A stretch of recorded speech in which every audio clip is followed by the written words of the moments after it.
He's been a man in control. Whether he was selling dreams of financial freedom or standing before a room full of eager investors. How's South Africa's biggest froster on his end? Cape Town Crown. This page right here, this channel, run by AI. Listen to how he's gonna pronounce Gauteng, bro. Listen to how he's listen. He exuded confidence, untouchable, untamed, unstoppable. But on one fateful day in October 2021, reality came crashing down. That day, Gauteng police approached him, placed him under arrest. Gauteng police, bro. I realized this after 2 of his past videos. I done 2 of them reactions. That's how I realized. Crazy, right? Like a whole AI just talking about Cape Town crime. And took him into custody. It wasn't the first time he'd faced legal trouble, so he remained unfazed. To him, this was just another hurdle, one he could talk his way out of like he always had. But what he didn't realize was that this time was different. This was not just another accusation. This was the beginning of the end. In the months that followed, the walls of his empire, built on deception and empty promises, began to crumble. The man who once sold the illusion of untouchable success was about to face a reckoning he never saw coming. This is the story of Sandile Shezi.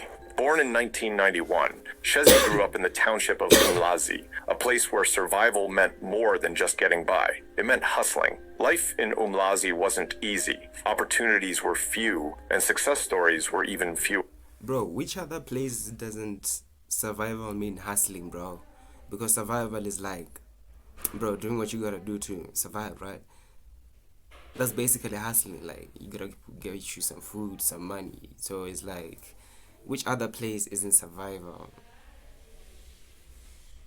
You know what I'm saying? Like, what's he talking about? But Shezi had something that set him apart, an unshakable belief that he was destined for more. From an early age, he watched his parents struggle to make ends meet. His father was a school principal, and while that provided some stability, it was clear that a steady paycheck wasn't always enough. Money was tight, and dreams had limits. But Shezi wasn't one to sit back and... It got me thinking too, like, if AI is running the whole Cape Town crime channel, like, who's getting paid though?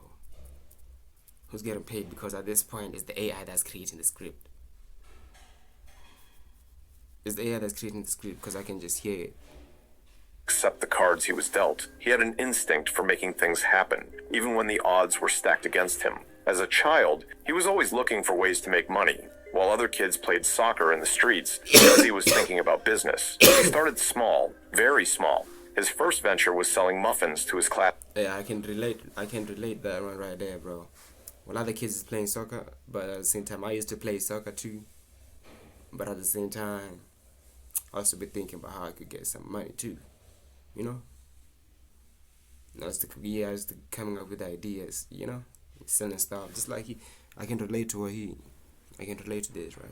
Mates. Every morning, while most kids were still waking up, Shezi was already planning how to turn a profit. He'd wake up early, collect the muffins, and head to school with a backpack that wasn't filled with books, but with potential income. At first, it was a simple idea. Buy low, sell high. He convinced his parents to give him a small amount of money to buy ingredients. Then, he'd either bake the muffins himself or get them from a local bakery at a discounted price. During school breaks, while others ran off to play, he walked around the playground, selling his muffins to hungry classmates. And he wasn't just selling, he was marketing. He'd hype up his product, telling students why his muffins were fresher, tastier, and worth their lunch money. If someone hesitated, he'd throw in a special deal. Buy 2 today. Real businessman, bro, showing you that he's worth your money. You know, like, a lot of people don't know the importance of you showing them what your money is worth to them. But that what makes you a good businessman, bro. So a lot of people that's just broke. They don't know how to move, bro. They don't know how to network and stuff. You gotta know how to network. He knew how to do that just at a young age. I can see that. But how is he a fraudster? What happened? I really want to see this, bro. Get a discount tomorrow. He understood demand and supply before he even knew what those words meant. It wasn't long before muffins weren't enough. Shezi wanted more. He expanded his little empire, moving into secondhand clothes. He realized that people in his township didn't always have the money for brand new outfits, but they still wanted to look good. So he found a solution. He'd source clothes from local thrift markets, clean them up, and resell them at a markup. If a shirt had a small tear, he'd stitch it up. If shoes were dirty, he'd polish them until they looked new. He knew how to make something appear more valuable than it actually was, a skill that would later define his entire career. His talent for persuasion became his greatest weapon. He could make someone believe they needed something, even if they didn't. He could sell anything, and more importantly, he could sell himself. By the time Shezi was in high school, he wasn't just another student. He was a businessman in the making. Teachers noticed his hustle. Some praised his drive, while others saw him as too ambitious for his own good. He wasn't interested in waiting for life to hand him success. He was going to take it. When he got to university, his reputation for making money was already well established. Selling muffins and secondhand clothes had been his first taste of financial independence, but he was hungry for more. Small wins weren't enough. He wanted something bigger, something that would set him apart. In 2011, at just 18 years old, Shezi enrolled at the Durban University of Technology, but not because he was chasing a degree. For him, university wasn't the destination. It was just another stop on the road to wealth. While his classmates sat through lectures and mapped out steady, respectable careers, Shezi's mind was elsewhere. He had come across something that promised riches without the long grind of a traditional job. It was fast, thrilling, and seemingly limitless in potential. Forex trading. Foreign exchange trading was nothing new, but to a young man hungry for success, it felt like a golden ticket. The idea was simple. Buy and sell currencies at the right time, and with the right strategy, the profits could be limitless. Unlike his muffin business, where he had to wake up early and hustle in the streets, Forex allowed him to make money. Bro, if you grew up in the southern part of Africa, you've heard of Forex, bro. You probably even tried it. You probably even lost huge amount of money trying to, make it big. At the same time, though, it ain't that easy, bro. It's not that easy. You really need to, know what you're really doing to be making money right here, to be making Wall Street money, because there's people out there who are really making money out of this. It's not a scam, bro. If you really think it's a scam, then just don't do it. Just don't do it. But if you really think it's for you, you want that Wall Street level of trading, you can't really get there. You gotta find the information. Bro. With a few But yeah, you can really make it big. Though. I mean, what he's saying.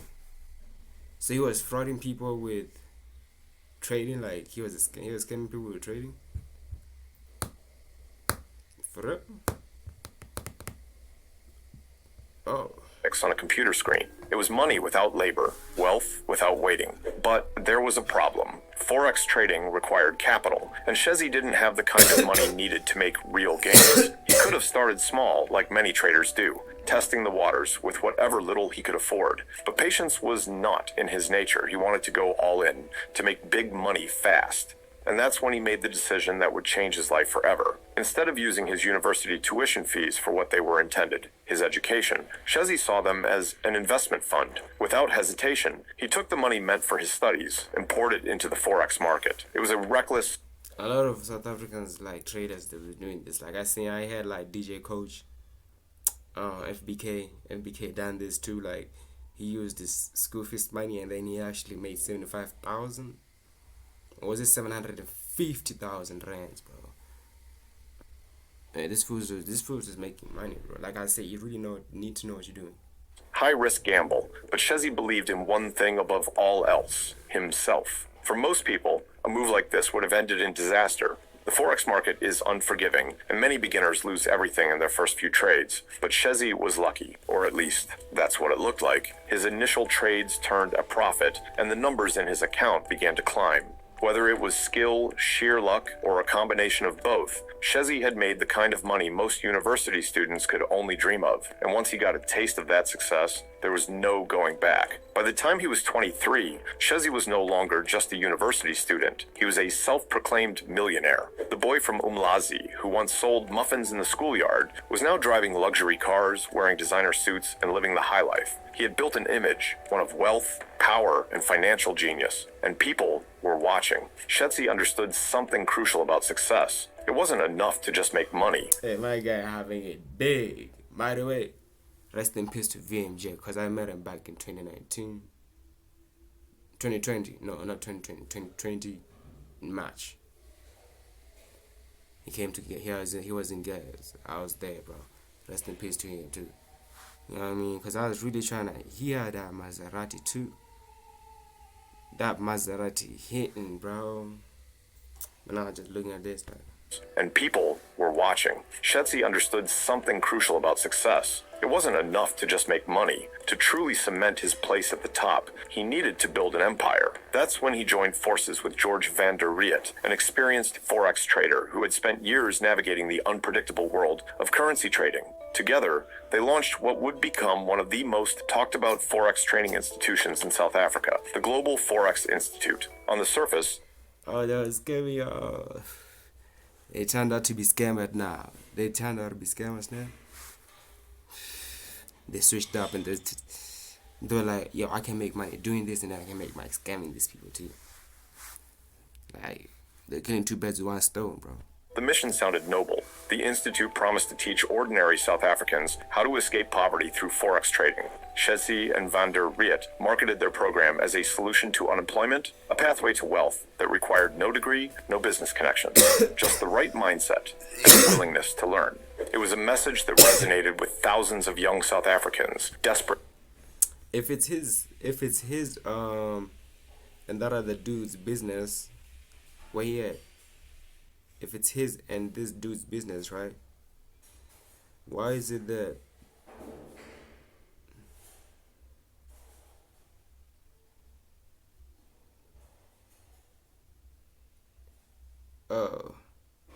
why is it that like he not in the middle with that other guy?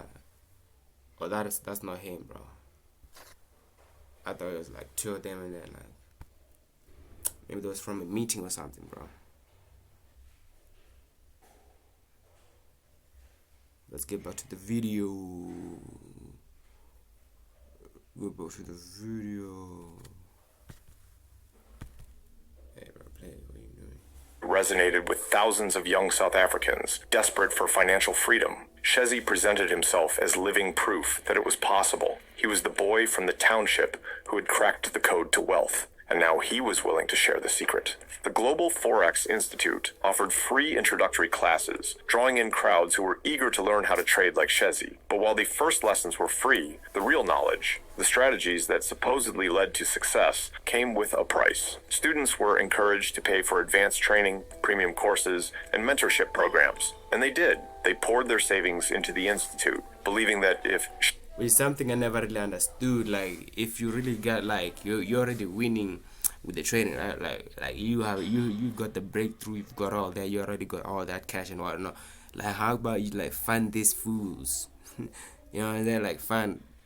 I mean, like a little bit. I can find some of them, like find half of them, and then the other half, you'll find yourselves, bro. At least do something like that. Now you just want to like take this broke people money, bro. You're taking broke people's money while you already have your own money. That's like kind of evilish. That's like kind of greedy, like loser mentality too. Like, why are you robbing broke people? That's like kind of fraud, scammer mentality, bro. You know what I'm saying? What to say, bro? A lot of these forex scammers do have actually forex. This lecturers and whatnot, they have fraud and scammer mentality, bro. Because like they already got the breakthrough, right? They got the breakthrough. Why don't you just share the information on how you did it? Because people like Wall Street. You know what I'm saying? They're sharing their information though. Or not. But same thing is like, yeah, bro. They got scammer and fraudster mentality. as he could do it, so could they. But what many failed to realize was that Forex trading is not a guaranteed path to riches. For every person who wins, there are countless others who lose. Yet, Shezi kept the dream alive. His social media was flooded with images of his luxury lifestyle, sports cars, private jets, high-end fashion. He made success look effortless, and people wanted in. But behind the scenes, cracks were beginning to form. Despite following his teachings, many of Shezzy's students struggled to make money in forex trading. Some lost everything, and when they started asking questions, the answers weren't always clear. Imagine losing everything after giving The this truth fool your money. You know what I mean? Like most of the money to this fool, like to teach you to what? Just to lose. That's what I'm saying too. It's like it's not guaranteed, bro. It's not guaranteed. Like, why don't you just share what you got, what you did to get lucky? You know what I'm saying? To get lucky, bro. Because that's it takes some luck too. It takes some luck. It takes some luck. You wanna take these broke people money, bro, to go and just spend at the club and just blow it at the club, and then flex on them.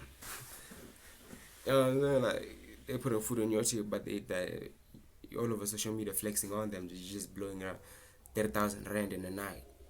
You forgotten, like you used to not have nothing to eat some nights back in the day.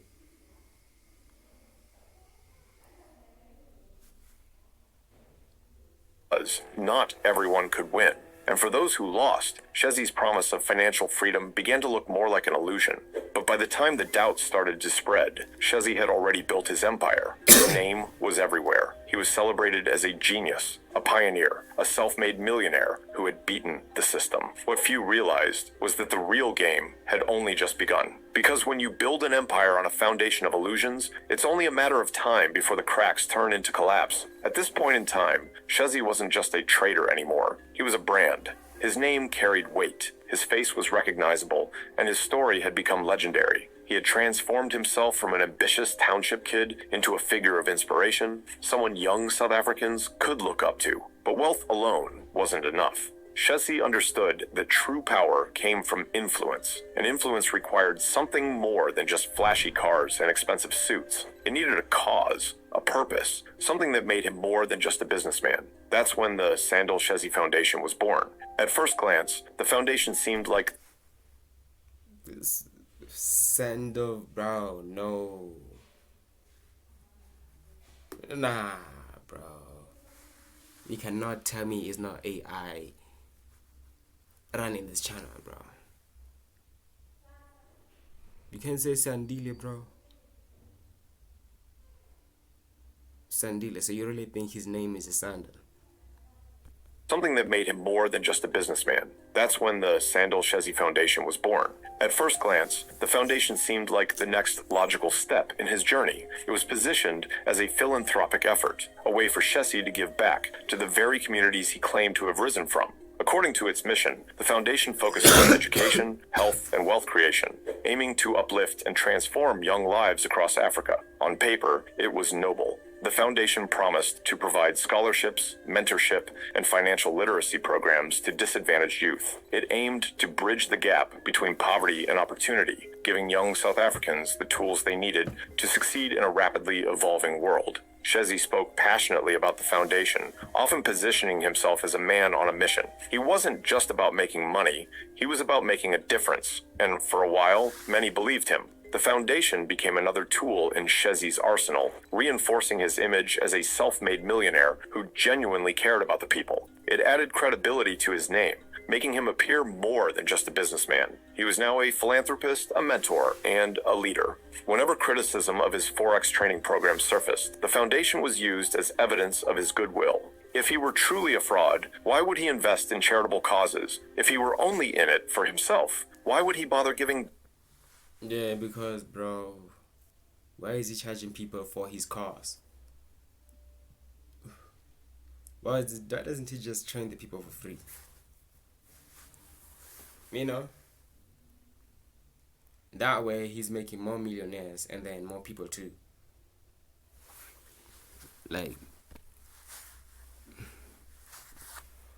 if he train people for free and not make them pay for his cars, he's making people more millionaires that can be able to donate more to more charities, you know. But instead, he wants to be the one donating to the charity, though. From what? 3% of the money he got? From much everything y'all paid for his cost? Just 3%. That's a smoke screen, bro. These forex traders are scammers. They are scammers, bro. Is forex trading a scam? No, it's not a scam. You can for sure make big money there, bro. It's people in Wall Street doing that. You can for sure do it in stocks. You don't even really need forex trading. You can do it in stocks. You can do it in crypto. You can do it in a lot of things, bro. So when it comes to the traders, them selling the cars, bro. How you gonna try to sell? You can't sell luck, bro, because like I said, it's some luck that's gotta be involved. There's some luck, bro. Even if you're like really bad of a trader and then you just have some luck, bro, boom, you have a breakthrough in your trading career. But then let's say you're really a good trader, right? You followed everything, like everything. You've watched the news, the technical analysis, the fundamental analysis too. You've done everything correctly, and then you get in a trade, and it's just something just happens, bro. Just something. Maybe some random news comes out, like new fires in China, boom. Hong Kong 50, you know what I'm saying, is down or whatever. Boom. Then you lose all your money. Or you can get in and then some good news just pops up. You don't even know what she was doing. Some good news just pops out about Hong Kong 50. You get in the trade and boom. You multiplied your money 200% profit, bro. 200% profit. 500% profit. Just because of that random news. There's some luck in it, bro. Some luck in it. You can't sell that. You cannot sell that, bro. Back, the Foundation shielded him from deeper scrutiny, making it difficult for skeptics to question his intent. And another thing when it comes to luck, bro, it's not like the cause, like it's not like an analysis, like you can predict the pattern, like what you need to do so that you could get lucky. Let's do this pattern, and then if I repeat this pattern this time, I get lucky like I did last time. No, that's not how luck happens, bro. That's not how luck works, bro. It's like a miracle. Luck is like a miracle. You can't sell that, bro. So you're a scammer for they're scammers. Shezi made sure the Foundation was highly visible. He attended charity events, posed for photos with children, and gave motivational speeches about the power of financial freedom. News outlets covered his initiatives, painting him as a role model for the next generation. But behind the scenes, things weren't as they seemed. While the Foundation made bold promises, the actual impact remained questionable. Beneficiaries who were supposed to receive funding and mentorship found themselves caught in an endless cycle of unfulfilled pledges. Scholarships were announced but never awarded. Promises of financial aid vanished into thin air. Yet, Shezi continued to market the Foundation aggressively, using it to gain more trust, more followers, and, most importantly, more investors. It became a branding tool, a way to attract even more people to his Forex training programs. If people believed he was giving back, they were more likely to buy into his vision. And they did. More young South Africans poured their savings into... Right, it became a marketing tool, not a branding tool, because like, he wouldn't want to paint his name as somebody who's just giving out their fake promises. That's bad for the business. You know what I'm saying? By him giving fake promises, that's giving people fake dreams. You know what I'm saying? And then they're going to spend on buying the cars. They're going to spend on buying the cars. Like I was telling you, bro. His programs, convinced they were learning from a man who truly wanted to uplift the youth. But what they didn't realize was that the Foundation, much like his Forex empire, was built on illusion. As complaints about his business practices started piling up, authorities and financial watchdogs began looking into his dealings. Questions arose about where the money from the Foundation was actually going. Despite all the media coverage and bold claims, there was little to no evidence that the foundation had made any real difference in people's lives. By 2021, whispers of discontent had turned into loud accusations. Investors who had once trusted Shezi with their money started speaking out. Don't tell me this fool registered the foundation under his name or one of his relatives, bro. This fool, bro. This fool better have not done that. Many claimed they had handed over large sums with the expectation of life-changing returns, only to be met with silence, excuses, or outright dismissal. The empire he had so carefully built was beginning to crumble, and the law was closing in. The first major blow came in 2021 when Shezi was charged with fraud.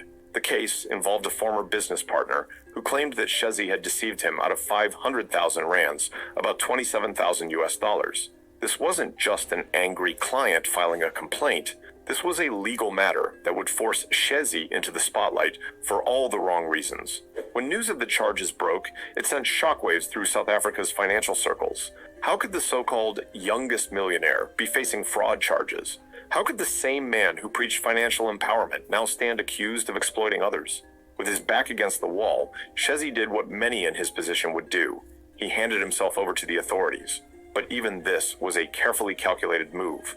By turning himself in, he attempted to control the narrative. He wasn't running, he wasn't hiding, he was cooperating, or at least that's how he wanted the public to see it. After being processed, he was granted bail, and for a brief moment, it seemed like he had dodged a but the legal storm was far from over. Barely a year later, in 2022, Shezi found himself back in the legal spotlight. This time, he was hauled before the Wynberg Magistrates Court over another fraud case involving 200,000 rands, which was about 11,000 US dollars. Another investor had stepped forward, claiming that Shezi had promised lucrative returns, only to leave them with empty pockets. It was the same story playing out again. A dream sold, a fortune lost, and an investor left chasing shadows. But by this point, Shezi's reputation was no longer untouchable. The mystique that once surrounded him had faded, replaced by skepticism and scrutiny. The media, once eager to celebrate his success, now reported on his legal troubles with growing interest. His name, once associated with wealth and inspiration, had become synonymous with deception. As these legal battles unfolded, more voices joined the chorus of those who had been burned by Shezi's promises. Former clients, business associates, and everyday South Africans who had invested their savings into his programs began sharing their experiences. Some had lost thousands, others had lost everything. Authorities started looking deeper into his business dealings, and what they found only raised more questions. Money had disappeared, returns had never materialized, and Shezi's business model seemed to rely more on recruitment and fees than actual trading success.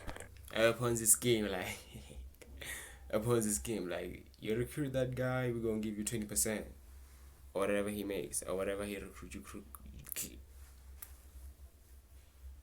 Come on, yeah, you recruit this guy, you get 20% of what he makes. Despite his attempts to brush off the accusations, the walls were closing in.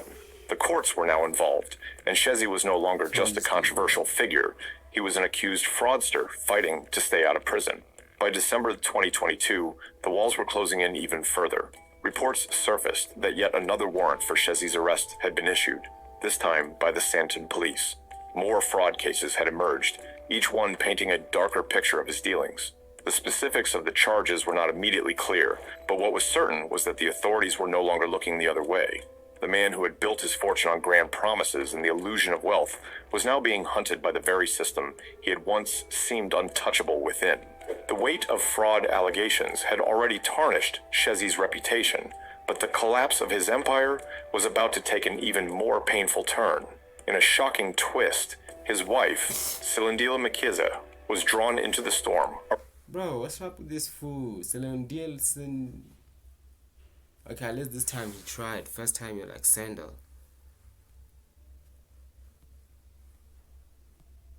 Let me see. Is her name really Silindile or I'm down with stripping? Had already tarnished Shezi's reputation, but the collapse of his empire was about to take an even more painful turn. In a shocking twist, his wife, Silindile Mkhize, was drawn into the storm. Silindile. South African, right? Let's say with it.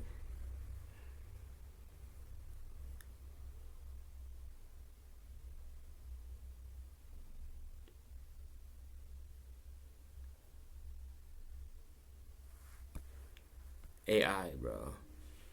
If it was a human being saying it with that accent, I'd understand, but it's AI. Because I was thinking to myself, I'm like, well, there's some Nigerian names I can't really pronounce correctly, so I might be tripping. But then I realized it's still AI making this content. You are supposed to be updated with the pronunciations, guy. You're AI, you're a computer. You're supposed to be knowing everything. They made you the dumb one. Keep on crying, bro. Budget for a better AI, for a clever AI. This one is not really good. It's not updated with the, pronunciations, languages and stuff. Yeah. Names. It's not Arrested and charged with fraud and money laundering. In November 2023, the law finally caught up with Mkize. She was arrested in 4 ways, Gauteng, by the Directorate for Priority Crime Investigation, better known as the Hawks. The charge? Her alleged involvement in an investment scheme linked to Shezi, a scheme that left an investor short by 600,000 rands, which is about 32,000 US dollars. The investor had been lured in with a 100,000 rands deposit, and after seeing early dividends, was convinced to invest a further 500,000 rands. That money disappeared, just like so many others before it. Following her arrest, Mkize appeared before the Alexandra Magistrates Court, where she was granted bail set at 5,000 rands, about 300 US dollars. The news of Mkize's arrest sent shockwaves through the country. While Shezi's fraudulent dealings had been exposed over time, many saw Mkize as an innocent bystander, someone who had simply been swept up in the chaos of her husband's empire. But with this arrest, the question loomed. Was she a willing accomplice, or just another victim of Shezi's unchecked ambition? Mkize was quick to fight back against the allegations. In a desperate attempt to clear her name, she wrote an open letter to Shezi, pleading with him to publicly acknowledge her innocence. She insisted that her involvement in his business dealings had been purely supportive, the actions of a wife standing by her husband, unaware of the depths of his deceit. Her words were filled with anguish, revealing a woman who felt betrayed and abandoned, now forced to defend herself in a scandal she never anticipated. As the legal battles mounted, the strain on their personal relationship became undeniable. Mkize made a public declaration. She and Shezi had been separated for some time. Their once glamorous life together had unraveled, leaving them with only one connection, co-parenting their child. Mkize's arrest and subsequent separation from Shezi added another layer to the downfall of South Africa's most notorious fraudster. His once flourishing business ventures were now in ruins, his name tainted beyond repair, and his personal life in shambles. The man who had promised financial freedom to so many had lost everything, including the people closest to him. Right now, Shezi is entangled in multiple legal battles, and the odds of him walking away unscathed are slim. So, bro, it's no way the wife just made all those betrayal. You know what I'm saying? Like, it's no way the wife feels betrayed, and she knew what this food was doing all along, bro. This guy set up his wife. This guy, bro, he set up his wife, and I'm sure the wife knew something was wrong because they were married, right? Yeah, so I'm sure they've been together for some time, bro. It's months or years now together. So at this point, she could have seen the signs. She was just avoiding the signs too. And he married while he was too young at the same time. He's too young to get married, bro. With all that money, bro. It's like, with all that money at that age, 95% of females that you meet and they know like how much you're making already, they're ready to marry you on the get-go, even if they don't really have love feelings for you like that. They sing a lot of the chicken because marriage is a business. If you all don't even know, it's a business for some people. Marriage is a business. You know what I mean? Because if you really love somebody, like, why do you need the law to get involved? Marriage is a business, bro. Why do you need the law to get involved? Like, you're having plan B already, like, just in case that marriage goes wrong. Yeah, no, let me just take up a few things and things of that nature. But this guy right here, bro, Sindile, bro, we're gonna call him Sandal, bro. Now I see why the AI was calling him Sandal. I'm thinking this fool don't know how to pronounce. He knows how to pronounce, bro. He just don't like him. So this Sandal guy, I'm looking at his face like a flat of a sandal. Like a sandal just got put up in his face, like stepped up on. Nah, I'm just playing, bro. Sandal, bro, you set up your wife. You a buster. This guy's a loser. Because the evidence against him is overwhelming. For years, Shezi had sold people a dream, convincing them that financial success was just a few smart trades away. But now, the reality is impossible to ignore. Bro, that's Goofy's money he put up in the investing, and then he got his breakthrough in trading. He was running out. He had to come up with a plan for that money to keep on flowing. You need money to make money. The dream has... Actually, no, you don't really. Yeah, you need money to make money, but it's like, not need, but the more money you have, the easier it is to make more money, basically. Yeah. So you want more money to make money.